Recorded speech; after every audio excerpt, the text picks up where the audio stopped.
Hi friends, welcome to IBS IAS Academy YouTube channel.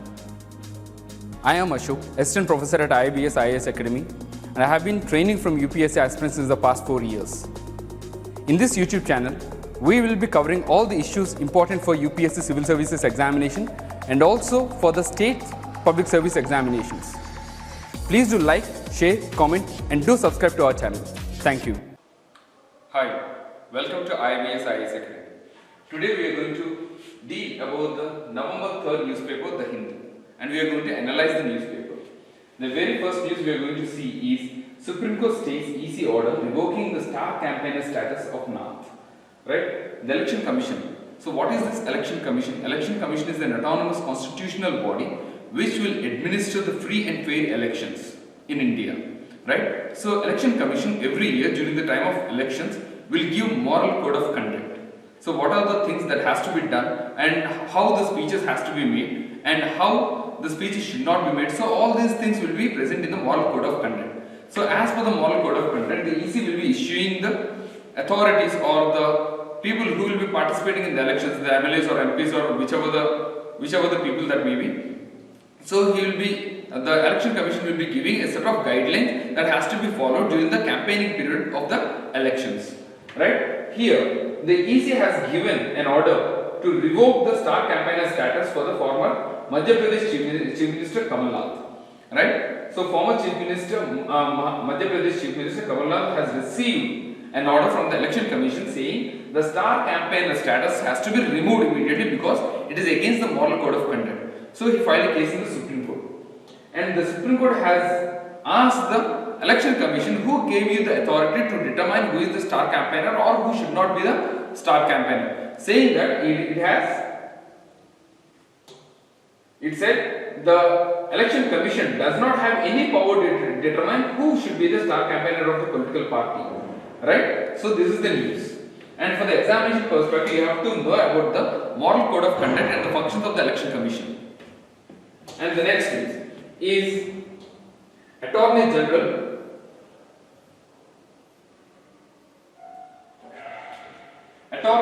declines the consent for contempt case against Jagan. So, in the previous news also we have discussed about the conflict between the government of Andhra Pradesh headed by Jagan Mohan Reddy, the Chief Minister, and also the High Court of Andhra Pradesh. There had been a tussle between the governmental bodies. So during the tussle, the Chief Minister Jagan Mohan Reddy has written a letter to the Chief Justice of India accusing one of the Supreme Court judge and also the High Court, saying that they were partial towards the government and they were stopping whatever the government is trying to enforce. Right? So on that, so the question was asked to Attorney General. When you talk about Attorney General, he is the chief lawyer. He is the chief lawyer or the person who will be fighting the cases in favor of the government in the Supreme Court or any other court. So we call him the Attorney General. And our Attorney General is K.K. Venugopal. Our Attorney General is K.K. Venugopal. And for the prelims perspective, you have to know who appoints the Attorney General. The President appoints the Attorney General and which article talks about talks about the appointment of the Governor General. So that is the Article 76 of 1. Right? According to the Article 76 of 1, the President of India will be appointing the Attorney General of India. And we have to know about the eligibility as well. So Attorney General has to be the judge of any court for 5 years at least, or he should be working as a lawyer in the High Court or the Supreme Court, and also there is one other provision where the President has to believe that he is a really reputed lawyer. Right? So these are the conditions, and the other condition that he has to be an Indian. Right? And the President appoints the Attorney General on the aid and advice of the Council of Ministers. Right? The Cabinet. Right? As per the Cabinet advisory, so the President will be appointing the Attorney General. For the examination perspective, this is very important for us. And when they ask the Attorney General if the proceedings of contempt of court, because when the Jagan Mohan Reddy, the Chief Minister of Andhra Pradesh, has written a letter to the Chief Justice of India, he made it public. He made it public. So and accusing the Supreme Court judge and also the High Court will question whether the High Court or the Supreme Court are functioning without any external influence. So that becomes a contempt of court. So the question was asked to the Attorney General whether the contempt of court proceedings will be started against the Jagan Mohan Reddy or not, and he said it is not his job to do that because the letter was actually written to Chief Justice of India. Now the Chief Justice of India has to decide what to be done. Next one, the foreign fires, biggest contributors to pollution. The foreign fires are the biggest contributions to pollution. We have already spoke many times about the stubble burning, which is actually causing the problem in Delhi, causing the air quality to decrease to the worst levels. As you can see here, the Union Environmental Minister Prakash Jayadekar says the stubble burning contributes at around 4 to just a minute. Yeah. Right? Union Minister says the stubble burning contributes about 4% to 6%, whereas the statistics clearly states that about 40% contribution on Sunday. So, which is a very serious issue. And previously we have seen that the center is trying to make the plans to stop the stubble burning which is happening in Haryana. And this point is very important for the mains perspective because we can use this particular point anyway when it comes to environment and ecology paper. Right? The pollution is not defined by the state boundaries because the air is actually moving across the boundaries. So just because you are burning in your state doesn't mean that it will not affect the other state. The pollution is not defined by the state boundaries and it is defined by the air sets. Right? When you talk about the air sets, till which area the air is getting circulated, so we call them air sets. It has an air set of around 300 kilometers. The stubble burning which is happening, it has an air set of 300 kilometers. That means the area within the 300 kilometer radius is getting affected because of the stubble burning or the farm burns. Right? And in Delhi, the same point which we have been telling in every video, right? So SAFAR. So we are using SAFAR to monitor the pollution, real-time pollution which is happening in Delhi, right? 6% raise in zero prevalence among the Delhi neighbors. This is important, the zero prevalence.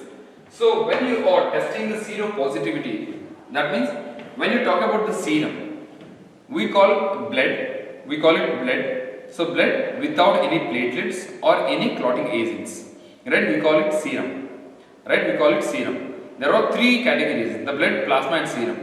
In the blood, we have the RBC, WBC, platelets, and the clotting factors, and also everything, right? And if you remove the blood cells, we call it plasma. And if you remove the clotting agents also, the clotting factors also, we call it a serum.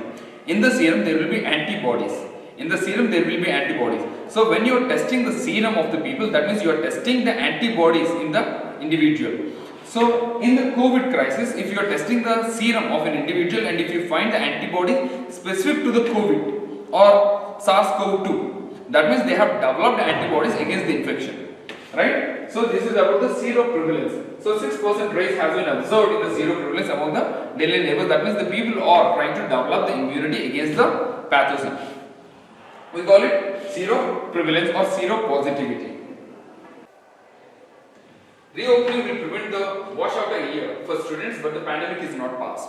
So we are trying to reopen the schools and the colleges because they should not lose an entire year. So if the entire year is lost, so obviously it is a huge loss to the students. But the pandemic is still on. Because of the pandemic. So there can be greater occurrence or there can be greater exposure of the students to the pathogen, and it may be more devastating. So there was an ambiguity whether they have to open or not. And few states have actually started opening the schools from the November 2nd, and the few other are actually planning to start it after Diwali. So we have to see how it actually proceeds and what measures the state actually takes so that it won't expose the children to the pathogen.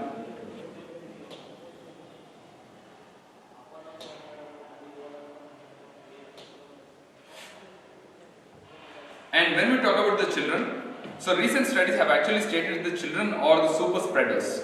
Because they won't be infected. Even though they are infected, the symptoms are not seen. They are asymptomatic. most of the children are asymptomatic, but they can carry the pathogen to the other people. So they are the super spreaders. Next one, education, the nation and the states. The National Education Policy 2020 underestimates the problem of reconciling the three systems of education in India. Right? So when you are talking about the three system, we are talking about the central system running an exam board that has all India reached through the affiliations through English medium private schools carrying the education, the two school chains. So in this way, we have the public boards, we have the private boards, we have the central boards, we have the state boards. So we have different systems. So all the systems, how the harmony is actually maintained. So please go through this article on the National Education Policy, which is very important. Right? So this can be your essay in coming examination. Right? In 2021 mains. So the National Education Policy 2020 can be an essay. So please go through this. Next one, sero survey underestimate the building of herd immunity. So we are talking about the sero surveys. That means we are analyzing the antibodies in the individuals. So when you are trying to analyze the individuals, the one thing that people are forgetting is about the development of the herd immunity. That means if you develop the immunity, what do you mean by herd immunity is, if most of the people are infected by the disease and if they develop antibodies, that means they are resistant to the pathogen. They become resistant to the pathogen. When they become resistant to the pathogen, that means the disease will not be spread from this individual to the other individual. So when more people become immune to the disease, so number of spreaders will decrease. In that way, the way the disease transmits from one individual to the other individual decreases, in such a way the diseased people will decrease. This is what we call the herd immunity. The same way how the vaccination works. The vaccination, immediately after the vaccination I will become immune. That means I will never pass the disease to the other individual. Right? We call it herd immunity. The next one, end of the term. Welcome pickup in GST revenues may not at sign a suitable economic recovery.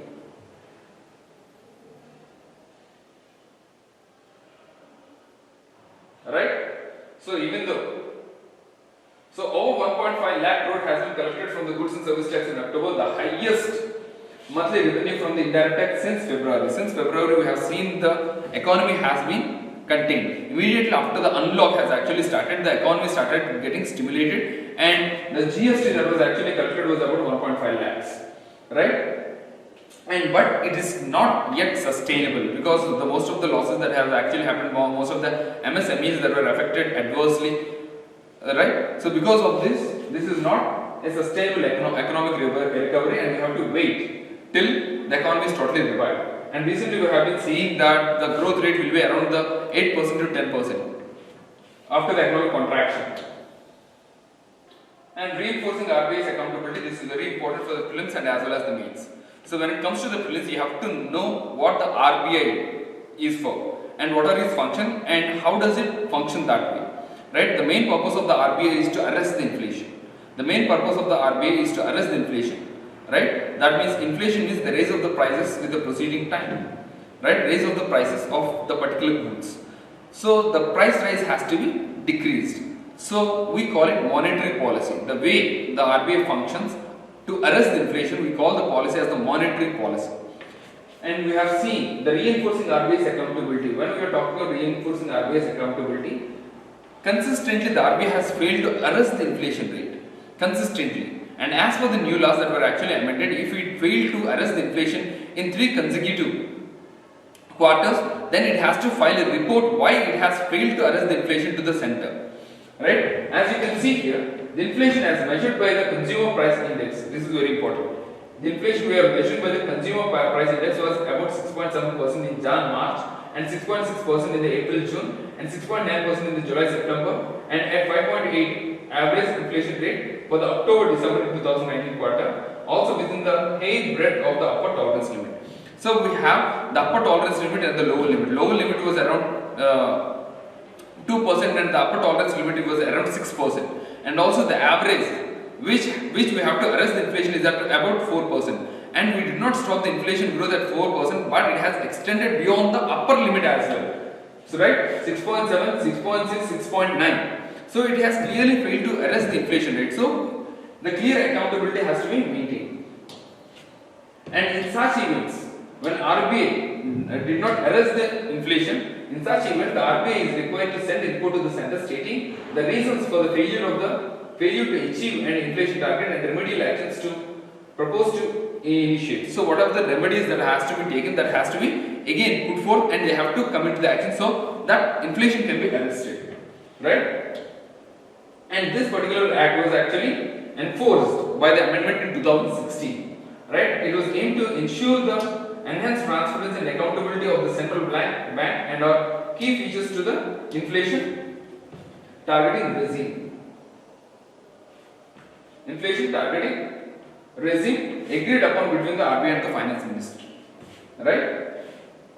So please go through this article, which is very important, and also for prelims perspective you have to understand what RBI functions are, because it is also the banker to the banks, it is the banker to the last resort, it is the banker to the government. So there are many functions of the RBI. You have to know everything about RBI functions, which is very important.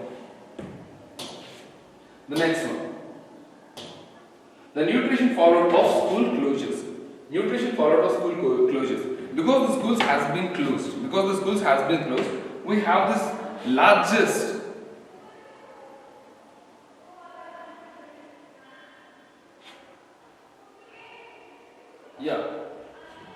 So in India, as many as 116 million in the number of children were looking at when we consider indifferent school closure in India.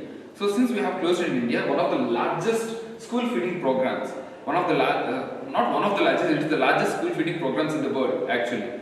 So to maintain the nutrition value in the case of children, and to decrease the malnutrition in the case of children, so we have enforced the school feeding program. Say every day after midday meal program has been enforced, and we are feeding the children, right? Every day some amount of the protein has to be given, some carbohydrate has to be given, nutrition value or the calorific value has to be maintained on the students. Because the schools has been closed indefinitely, we are not addressing the issues that the children are facing, the malnutrition. And recently we have got the global hunger report.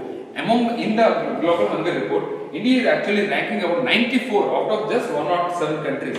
Out of 107 countries, it is 94. It is doing worse compared to that of the Pakistan or the Bangladesh or any other neighboring country.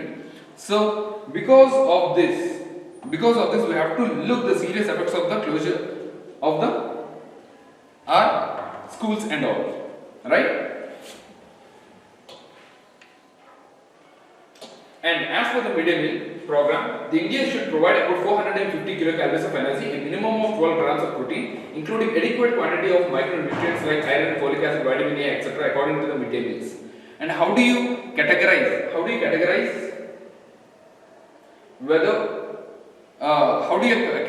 the hunger index? The hunger index is categorized by wasting, stunting, and mortality of children below 5 years of age. So all these three conditions are to be taken down. When you talk about the wasting, right? It is the height to weight ratio. And when you talk about the stunting, age to height ratio, and also mortality, so deaths before the age of 5. So these three conditions are taken, and India is doing worst in those conditions. And the other important fact is that the children being engaged in the child labor. So as we know, the child labor is completely prevented in India. It is completely illegal in India. But because of the incomes have been decreased because of the lockdown, the children are being sent to work. This is also one of the serious issue where the Madras High Court has asked the government what precautions it is actually taking, what actions it is taking to ensure the food is put on the children's plates. And recently we have seen that the Azad Kashmir is the Pakistan has officially integrated the Azad Kashmir, and for the first time the elections have been conducted in the Azad Kashmir. Right? It is Azad Kashmir is a territory in the Pakistan occupied Kashmir. Right? Next one. This is important about the extradition. Right? Government gets 6 weeks to file status report on the Malia's extradition. So the extradition is a specific word which we use when the fugitive of a particular state moves to the other region. The Vijay Mallya has taken the loan in India and he has defaulted and moved to some other country, and he has to be brought to the justice again. So he has to be brought to some other place. So we call that process as extradition. And as per the extradition policy, we have the extradition treaties with about more than 40 different countries, but we do not have a different extradition policy with major countries, right? So because of that, the extradition policy has to be amended and it has to be enforced again properly. So we call it extradition. So that the people who committed crime can be brought into the justice fast. Next one. Right? The space has its own environmental problems, particularly the sharp increase in the space debris. This Canadian company is attempting to solve this with the latest technologies, traffic cops in the state. This is very important when it comes to the environment or the space technology. So, first we have to understand what is the space debris. Since most of the world countries are actually using expendable launch vehicles. Expendable launch vehicles in the sense they can be used only for once.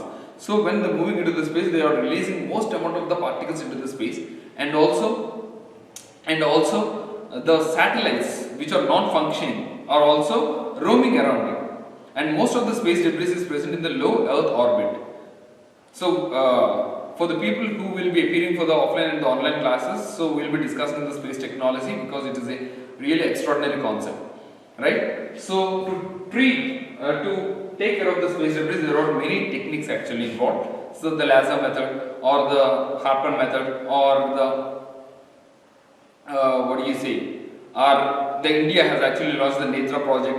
So all these particular projects are dealing just one aspect, the decrease the space debris. The reason why the space debris is very important is the debris in the space in the low Earth orbit moves at the speed of a bullet. So if it gets hit to a satellite, the entire satellite will get devastated, and also that debris will in turn affect the other satellites as well. So this is the reason why space debris has to be addressed immediately, and the Canadian company is trying to attempt to clean out the debris in the space.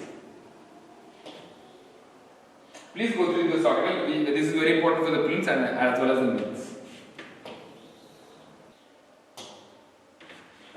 Recently we have spoken about the Gilgit-Baltistan, right? So it is going to be a full province, and also it is going to be integrated into the Pakistan totally, and the Chinese backing this particular move. We already explained in the previous current issues, so I am skipping it for now. Okay, please go through the previous current issues. There I have discussed most of the topics. This is the reason why I am going fast now.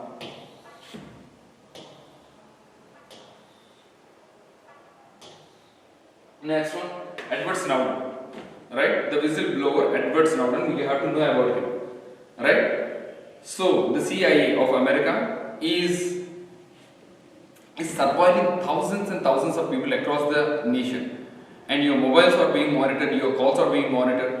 So the Edward Snowden, who developed that particular algorithm, has actually come out from the America, and he exposed the CIA to the public, saying that the privacy is an individual right, and CIA should not be monitoring every individual, right? So he is a whistleblower, Edward Snowden. Please read about him. He was also nominated for the Nobel Peace Prize once, right? So in that year, the Malala Yousafzai and Kailash Satyarthi has won the Nobel Prize. He was nominated in that year for the Nobel Peace Prize. This is for today. See you. Bye. Please do like the video, and if you have any queries, please put down in the comments below, and we'll be making videos on those areas. And please click on the bell icon and do subscribe to our channel. Thank you.